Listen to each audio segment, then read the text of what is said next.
As-tu déjà eu l'impression de la poursuivre, envoyant message après message, mais ne recevant en retour que des réponses distantes, ou pire encore, du silence?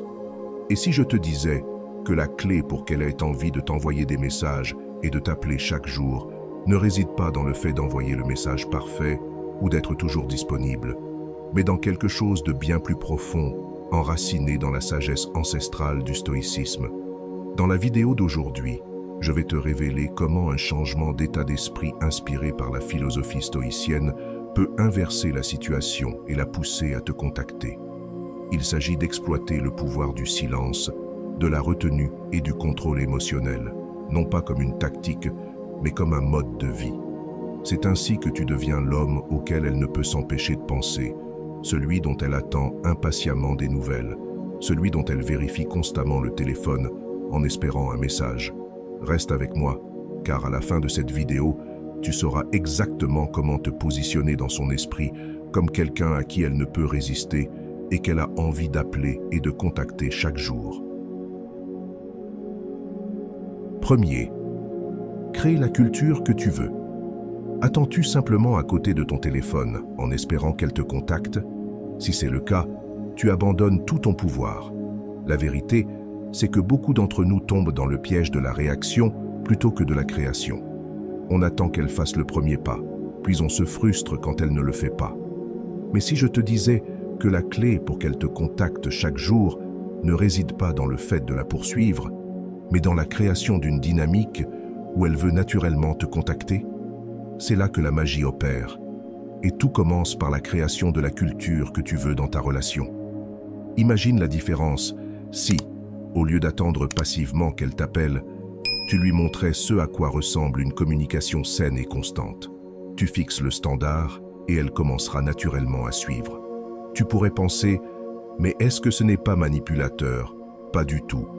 En réalité, c'est l'art de montrer l'exemple, un principe fondamental du stoïcisme.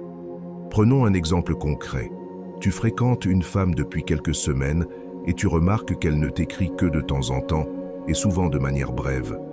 Plutôt que de te plaindre ou de prendre tes distances, tu décides de prendre le contrôle de ce que tu peux contrôler, ta propre communication.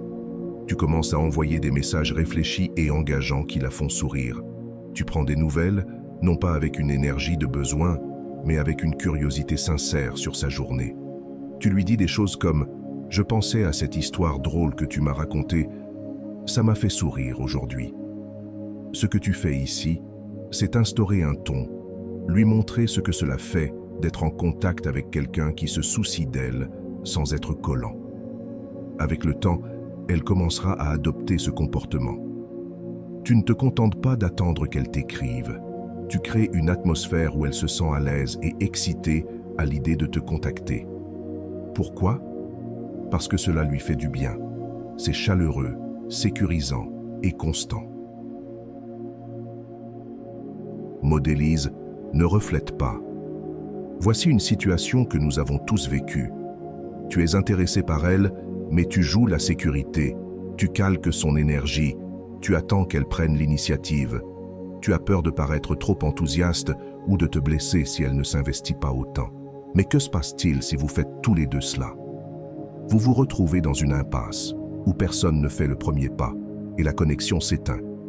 Pourquoi te contenter de simplement égaliser son niveau d'intérêt alors que tu pourrais être celui qui l'inspire? C'est là qu'intervient le principe de modéliser au lieu de refléter. Au lieu d'attendre qu'elle fixe la norme, tu lui montres ce que tu attends d'une relation. Prenons un exemple. Tu rencontres une femme qui semble réservée au début. Tu pourrais faire pareil, attendre qu'elle montre plus d'intérêt, mais vous vous retrouvez à ne rien faire du tout. Au lieu de cela, tu décides d'initier la connexion. Tu lui partages des morceaux de ta journée. Tu lui envoies un message vocal juste pour lui dire que tu as pensé à elle. Tu lui montres ce que c'est d'être avec quelqu'un d'engagé et d'ouvert. Tu ne le fais pas dans l'attente d'une réponse, mais parce que c'est la manière dont tu veux interagir. Et avec le temps, elle commencera à te répondre de la même façon, non pas parce que tu l'as forcée, mais parce qu'elle ressent la sécurité et l'énergie positive que tu apportes. C'est comme construire un pont entre vous. Quelqu'un doit poser la première planche. 3. Fixe la norme. et maintiens-la. Il existe une vérité puissante dans les relations. Tu apprends aux autres comment te traiter en fonction des normes que tu établis. Si tu te présentes constamment avec de l'effort, de la gentillesse et de l'attention, mais qu'elle ne t'accorde que des réponses tièdes, il est temps de faire un pas en arrière. Ce n'est pas une question de jouer à des jeux ou de manipuler son comportement, mais de respecter ton propre temps, ton énergie et ta valeur.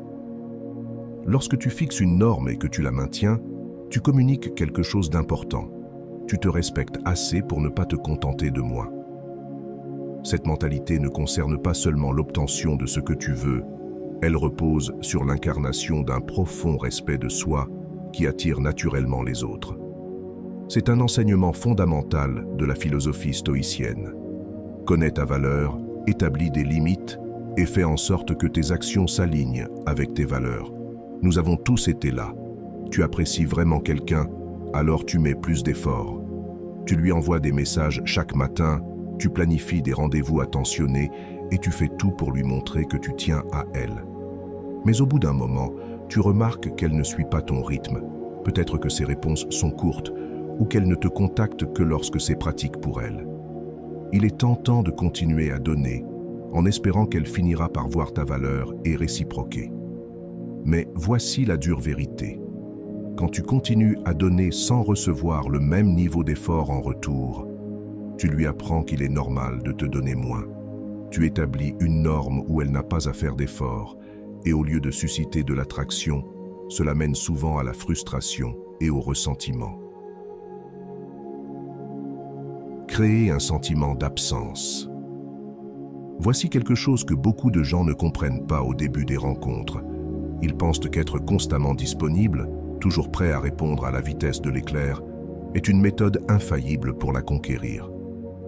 Mais voici la réalité. Si tu es toujours là, toujours à entrer en contact, tu laisses peu de place pour qu'elle veuille te contacter elle-même.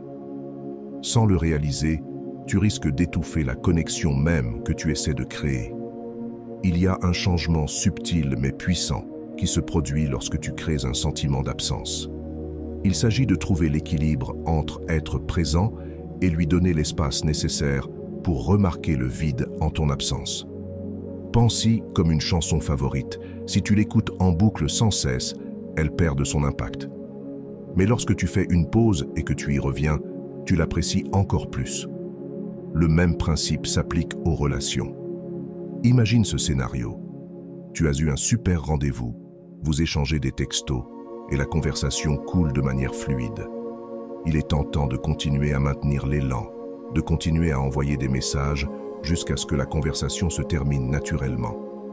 Mais et si, au lieu de cela, tu faisais une pause au point culminant de la conversation? Tu pourrais dire quelque chose comme « Je vais entrer en réunion, mais j'ai adoré notre discussion.